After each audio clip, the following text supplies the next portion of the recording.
Hi everyone, it's Nikki Witt, and welcome to this week in Pray, Forgive, Heal, Journey Through a Song of Prayer. Today we are still in Chapter 1, Prayer, and we are on Section 3, Praying for Others. And I just want to say really quick, in case you haven't read it or you haven't listened to the audio of me reading it, it's not what you think, okay? So it's not talking about praying for others like when people ask for prayer requests, oh, I'm having surgery, can you pray for me? Oh, my sister's sick, can you pray for her? That's not what we're talking about here. And in fact, we're not even really talking about those conscious prayers where we come in prayer, make requests. This section is more about those unaware prayers. Remember, last week we talked about where Jesus says, everyone prays without ceasing. Okay, so that's kind of what he's talking about here. And more specifically, he's talking about our attack thoughts, basically. All the ways that we attack everybody around us with our thoughts. And it all starts with our thoughts, because even if words or actions happen after that, it all starts with our attack thoughts and our blaming and our judgment. And that's what he's talking about when he's saying praying for others. Okay, so there are a couple of different layers to this. So first of all, he talks about what we don't realize, and what he's trying to make us aware of is that when we are attacking others, we are really attacking ourselves, because we are all one. And so we may be asking, in fact, even if we go to actual prayer to God and actually ask, please do something to this person, help them get what they deserve, any of those types of thoughts. But even our unconscious thoughts of just they're wrong, they're to blame, they're guilty, all of those, what we're really doing is shoving it back on. It's going to affect us, okay? I love this line where he says, it's in paragraph 3 of the section, he says, paragraph 2. It says, hell cannot be asked for another and then escaped by him who asks for it, okay? Only those who are in hell can ask for hell. So whenever you are asking or thinking or fantasizing about something bad happening to somebody, and it doesn't even have to be like something bad, like something happens to them. It's just whenever you're attacking, you are in sense saying, I'm right, you're wrong, you should be punished, you should be guilty. And that's what he's talking about. And in the end, we're doing it to ourselves. Okay, we think we're pushing it out there, but we're doing it to ourselves. So a little background in case you are not too familiar with basically the Course in Miracles worldview. So this will help you understand this concept.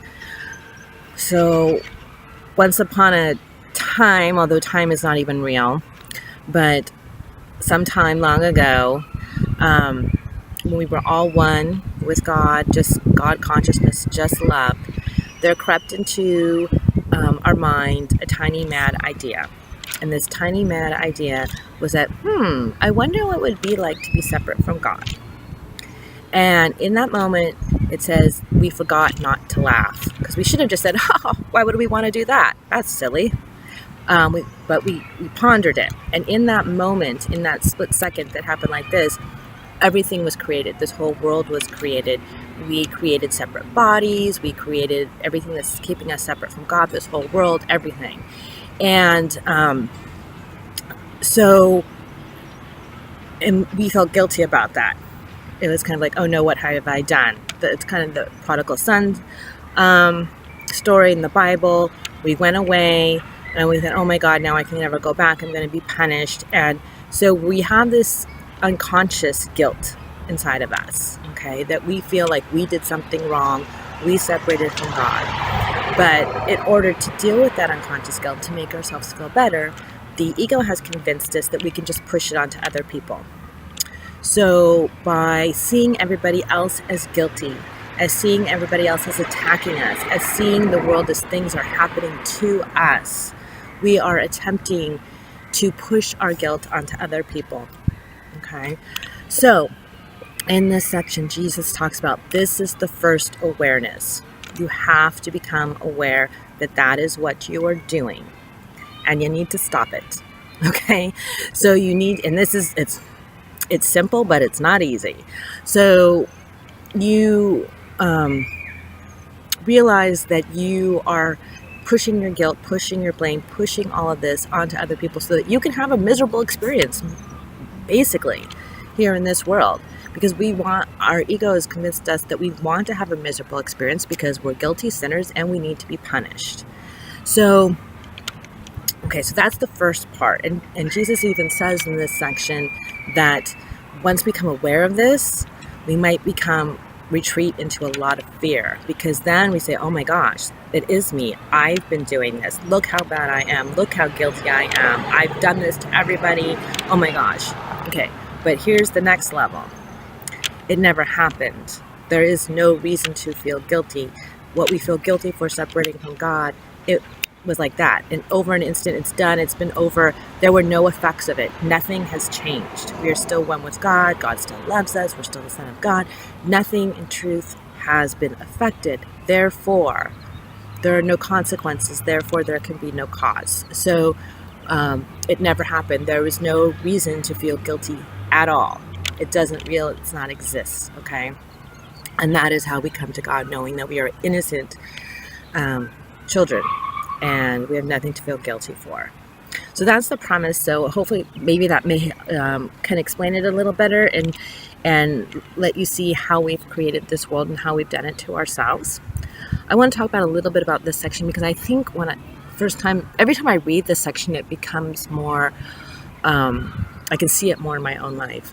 And for me, the Course tells us this happens with everybody we have a judgment or attack thought about. But, we all have these people in our lives, these relationships. It kind of has been this is the main reason for the relationship, honestly, what the Course calls a special relationship, which can be then transformed into a holy relationship. But I have to say, in my relationship with my husband in my marriage, there was a lot of this going on. There was a lot of me hiding all of my guilt and blame and everything that I thought was wrong with my life in him, pushing it off into his faults, okay? Just everything. Just whenever I felt like I couldn't do something, subconsciously I thought, his fault. His fault I can't do it. His fault I don't have any privacy, that he's home all the time. His fault that I don't have the money. His fault that this and that, a million different, it can just go off, okay? But what I realized is that even as I'm hiding and storing and kind of like taking this big package and saying, here's everything that's wrong with my life. Here you go. Here it is. You can have it because it's your responsibility and you did this to me. Not true, right? Absolutely not true. But the more you become aware of, oh my gosh, that's what I'm doing. And the more you become aware of these unconscious thoughts, because a lot of them are just, I'll still have thoughts. And I go, oh my gosh, like really? Like I'm still thinking that? But that's okay, because at that moment I can give it over and I can ask for healing. And every time I do that, I'm getting closer and closer and closer to being totally healed.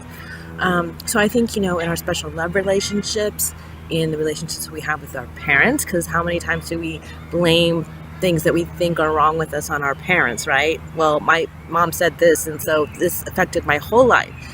That's pushing off blame onto somebody else.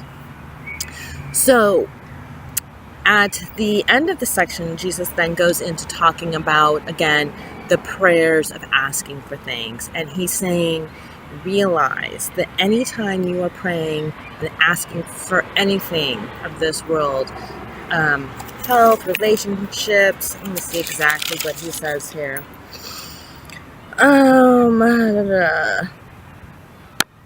External gifts of any kind are always, okay, so whenever you ask for external gifts of any kind, you are setting up your jailer. You're basically saying, I want that more than I want God, and I'm going to put all my faith in that. That's going to make me happy, and that's what it needs to be. And so if you don't get it, you're not happy. And if you do get it in the end, you're not going to be happy, maybe for a little bit. But what happened is you've said this thing, this person, this whatever it is my salvation, and they're going to save me. Okay, they're not going to save you. So in the end, you're just going to be frustrated and upset. And, if it's another person, a relationship you have that expectations on, it's just going to lead to resentment, right? So Jesus makes it very clear that all other goals are at the cost of God. And we just need to think about that and to think what we're asking about. Okay. And I have written here in my margin, giving to get, codependent relationship with God. So this must have been where I first had this realization. But I see that a lot with myself, a codependent relationship with God, where I will try to be spiritual or try to do the right thing or be the right person so that I can get something of this world, right? Like I can get something, like I get, if I just follow the course and I'm forgiving and this, God is going to reward me with lots of money or something like that. No, that's a codependent relationship with God. That's giving to get. The money is not the object, right? The money is a false idol. So it's all about, this section is all about realizing what we were doing with our attack thoughts, okay? And bringing it back to us, but then offering it up and saying, I know there's no reason for this guilt, for I am an innocent child of God. And so are you.